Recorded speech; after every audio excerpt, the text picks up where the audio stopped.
Wow, this is crazy. My heart is racing and I don't know what to tell you because I'm speechless. Life can change so fast. Not for me, but for this person on Reddit who just basically won the lottery. He inherited 7,000 shares of Apple. And right now, each share of Apple at the time of filming this video is about $475 per share. That means he just inherited $3.325 million. That's insane. Just pause this video right now and ask yourself, what would I do with $3.325 million? If your answer involves buying a first edition base set shadowless set of Pokemon cards, or this uncut sheet of Pokemon cards straight from Wizards of the Coast, then you're doing it right. No, I'm kidding. Please don't do that.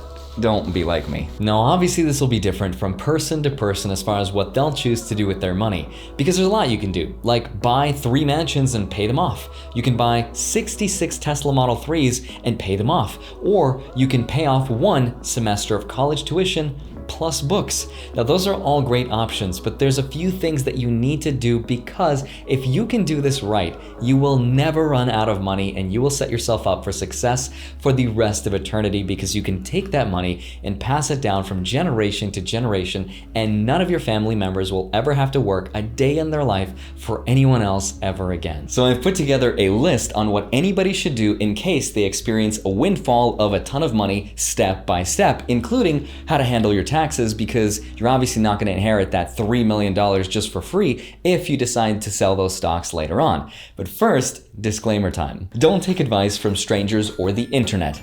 I realize the irony of what I'm saying here, but that includes this video. Secondly, please make sure that you hire yourself a CPA, a tax man who can take care of your situation, as well as an attorney who's experienced in estates and trusts.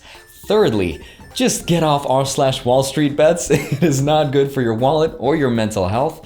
And fourthly, whatever you do, under no circumstances should you ever let anybody know of your newfound millions. And the way to do this is very easy. It's with something called stealth wealth. And here's how you can do it. Just grab yourself one of these. This is a handy dandy invisibility cloak that I got from my brother, Harry Potter. This is really useful for when you want to go read the restricted section of the library, or when you want to hide from the 50 new Dementors that are about to be called your cousins. Let's begin. Can you see me? Andrei, where'd you go? I'm still here.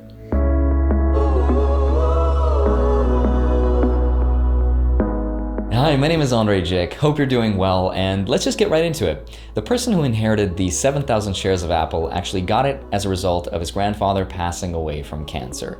And if you're watching this video, my deepest condolences to you. I know what it's like to lose somebody that we love.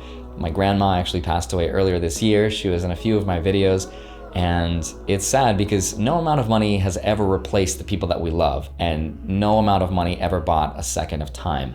So I won't cry on this video, but step number 1, just take it easy. Just take some time out for yourself to appreciate this new reality that you find yourself in. And don't do anything crazy like go out and buy a mansion or buy a Lamborghini or go on vacations, or just don't quit your day job. Just continue living the way that you are now and just appreciate this new reality. And there's a reason why almost 1/3 of the people that win the lottery end up broke or even worse. Now, interestingly, in 2003, the Redditor's grandfather put his entire college fund into Apple, which at that year closed out at $1.50. Nowadays, it's trading at several $100s, so that's millions of dollars that it's grown into. So obviously, you gotta pay a lot in taxes, right? No, not exactly, which is crazy because of something called the step-up basis. That means you don't have to pay taxes on the difference between what your grandfather bought the stocks at, which was his cost basis, and what you got the stocks for, which is now your cost basis. At the time of passing, when you inherit those stocks, it's almost as though you bought those stocks at the price at the exact moment when he passed. So hypothetically, if you wanted to then at that immediate moment sell those stocks, you would pay virtually nothing, if not exactly nothing, in taxes. It's almost like buying a stock and then immediately selling it. It's a wash and nothing happens. But there's a catch, because if you decide to sell those stocks later, assuming that they grew in value, then you'll have to pay what's called capital gains taxes. And this is when you pay the difference on what you inherited at and what you sell it at. So the difference between the two, you won't pay taxes on the millions of dollars that you inherited, just for what you sell it after your cost basis. So for example, if your your $3.325 million was your cost basis, and if you decide to sell Apple stock on Monday after the 4-to-1 split, and let's say for whatever reason investors get excited and your stocks are now worth $3.5 million, you'll have to pay the difference between what you got it for and what you sold it for, which in this case is roughly $200,000. Now in this case, you'd pay 0% for anything from $0 to $40,000. You'll pay 15% for $41,000 to $441,450, and you'll pay 20% for anything above that. What's cool though is after you inherit the stocks, you will automatically be given the long-term capital gains tax rates. So you don't have to wait an entire year before selling those stocks to get the long-term capital gains rates, which are better than short-term ones. Anyway, these are just some complicated finance words that you don't even need to know, but when you hire people, these are some great talking points to ask them. And no, this video is not like a nod that's like, hire me instead. I can't do this even if I could. I'm not certified and it's not my expertise. I just know the broad strokes and I make YouTube videos for a living. But speaking of the stock split, if you hold on to those 7,000 shares of Apple until Monday, August 24th, that's this coming Monday, you will own 28,000 shares as a result of the 4-to-1 stock split. Now, it doesn't mean you're gonna now own $13.3 million, but it does mean you're gonna own more shares that are worth a little bit less, kind of like this $10 bill right here that I can just take and heat up and make it split into two $5 bills, kind of like that, except it's the same $10, but not at all. I just wanted to remind you that I'm here for your entertainment pleasure to break up the monotony of my video.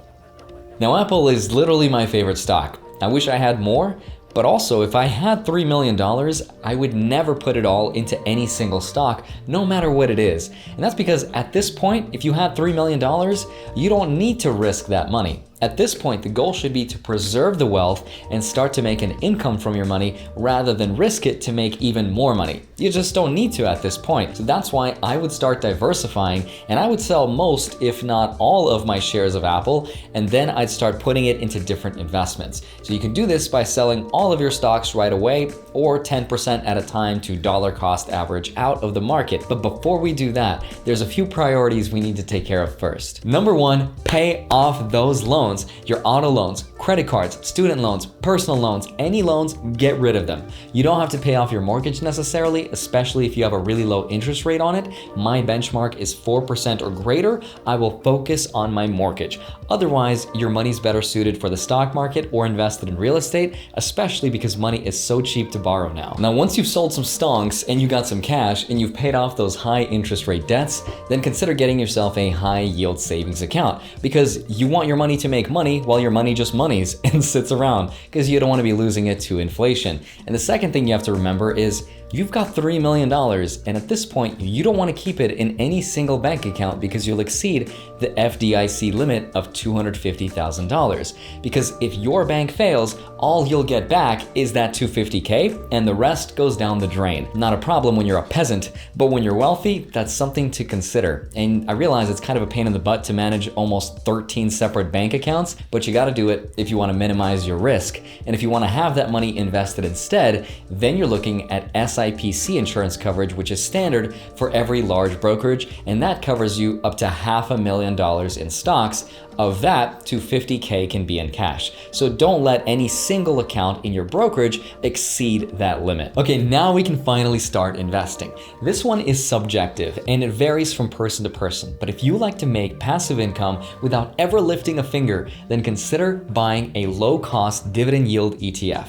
And this is something like Vanguard's VYM, the high dividend yield ETF, which gives you about 3.6% per year. I would put 30%, or roughly $1 million, into this ETF, and with that purchase, I'd be making roughly $36,000 per year, which is awesome. So you're gonna be making money in terms of income, the principal is hopefully gonna be growing, and the dividends are going to be increased basically for life. This is so cool because you're not really risking much of your money because you're investing into very stable, publicly traded companies like Johnson & Johnson, AT&T, Verizon, Intel. etc. And the way to think about this is it's almost like a safety net because you're securing a middle-class lifestyle forever. You'll never dip below that lifestyle for the rest of eternity, and that's the kind of safety net that's awesome. So if you want to retire early especially and you want to make more income, then just put more money here. Also consider putting another 30% of your money and taking the classic route of buying broad market index funds or broad market ETFs.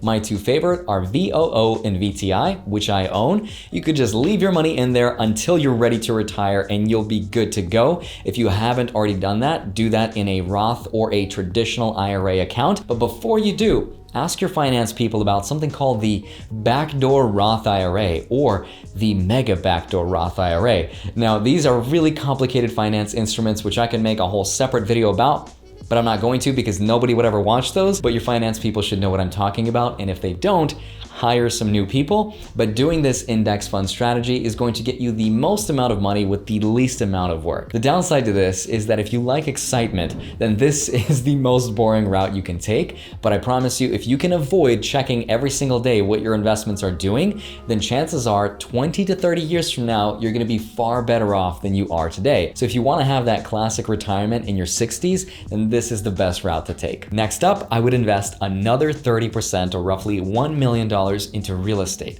If you like passive real estate investing without getting into debt, without leveraging, then consider an app like Fundrise, which uses their team to take your money and then they invest it into real estate. You can select between income versus growth or a hybrid of the two, which is what I selected. This is a super cool app that I use. I've got over $10,000 invested in them. I don't have any financial obligation to talk about them. I don't have any affiliate links. I'm not paid or sponsored by them. I just think it's a super cool app. It's basically real estate investing, but without the hassle, but also without the leverage or the tax write-offs, so that's the trade-off. If you like slightly more active real estate investing, then just buy real estate investment trusts, which are stocks within real estate that pay you money passively for just owning. But if you like even more active real estate investing, then just buy a bunch of houses and start renting them out, or buy flipper fixer-uppers and just profit for more money. But let's face it, you've got millions and ain't nobody got time for that. That's peasant work. You've got better things to do. But I would also wait until after the election to consider doing this. And whatever you do, set a budget and don't put more than 100% of your money into this, no matter how low interest rates get. And finally, keep 10% in cash. It could be half cash, half bonds, or 100% cash, but this is your defensive investment when the economy collapses. Real estate is bad, the stocks are bad, but I don't want to sell my house or my stocks. So instead, we'll use the cash to help us get through the tough time. It's almost like when you don't feed your body and your muscles start to just get eaten alive by your body.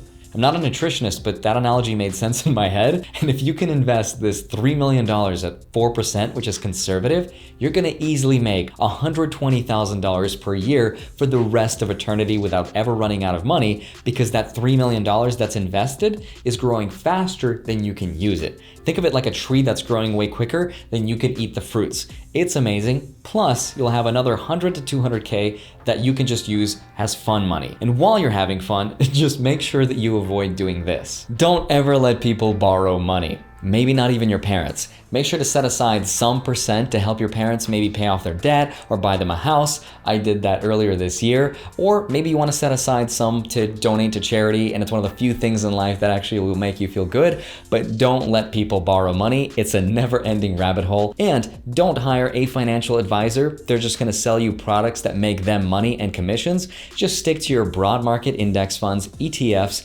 dividend stocks, or real estate, and you'll do just fine. Stay away from tempting your luck at day trading, options trading, penny stocks, and I realize it's going to be one of the hardest challenges for you to get over just because you come from the subreddit, which must not be named. But if you have to play with your money and have that excitement, then maybe try a little bit from the cash that you have left, but don't gamble that money away. When you start hiring your estate and trust attorney and your CPA, make sure they structure your wealth in a way that protects you from probate. Not to be confused with the not the same thing, but basically when you pass, you want to give that money to your future family members without the people that you might owe money to coming after it. Trust me, it's worth the couple thousand extra dollars that you'd pay to set this up. Thank me later, smash the like button, and here's another way you can thank me. Go and sign up with Webull. You'll get 2 free stocks, one for signing up for free, and the second one, if you fund that account $100, that second free stock can be valued up to $1,400. You can get a third free stock from Robinhood. You can join me on Instagram. I post from time to time, and you can follow me on Discord, but reverse the 2 terms. It's a lot of fun, and love you. Thank you so much for watching this video. Hope you stay safe and healthy, and I know it seems like it'd be a lot of fun and be great to win the lottery or inherit a ton of money, but remember, it comes at a great cost, and oftentimes it's at the cost of human life, and that is never something to be jealous of, and just something to be supportive of. So if you've made it this far, thank you, you're awesome, and I'll see you back here on Monday and Friday. Bye-bye.